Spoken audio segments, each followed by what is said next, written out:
प्रियाला आपण गमावलेलं आहे, हम्म. इतकी उत्तम अभिनेत्री आणि तिच्या सगळ्या हेल्थ इश्यूज नंतर तू तिथे तूही उत्तम पद्धतीनं ती भूमिका नाही पुढे नेत होतीस. पण तुला काय वाटलं होतं? कारण ती बातमी आल्यानंतर सगळ्यांना मोठा धक्का होता.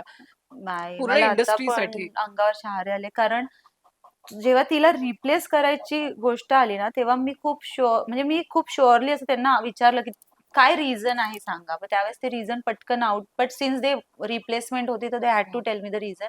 मग तिच्याशी बोलणं झालं माझं, म्हणजे खूप खूप काय प्रियाशी म्हणतात, बोलली हा होतीस म्हणजे का? आधी कारण त्यांनी कळायला पाहिजे ना की ऍक्टर का सोडतोय.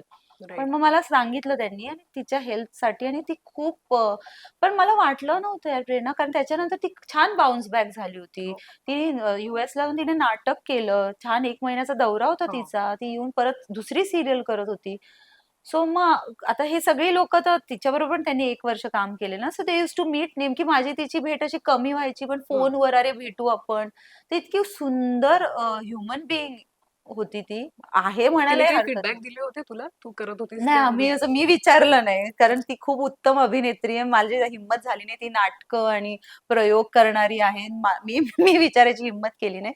मला पहिला महिना दडपण होतं पण, कारण प्रियाला रिप्लेस करणं, कारण तिची मराठी, तिचं बोलायची पद्धत, तिच्या त्या रोलवरचं जी जरब होती ती इतकी छान होती. राईट. पण नंतर म्हणजे मी मी लिटरली असं ना, अज्ञात सुख आहे, म्हणजे मी काही विचारलंच नाही. नको, आपण काही विचारायचं नाही, आपण आपलं काम करत राहायचं. राईट. बट मला पण वाईट वाटलं. मी तिच्या फ्युनरलला नाही जाऊ शकले, कारण मला बरं नव्हतं. पण ते विचारच नाही करू शकत की असं वॉव! एक एवढी यंग आणि सगळं. राईट.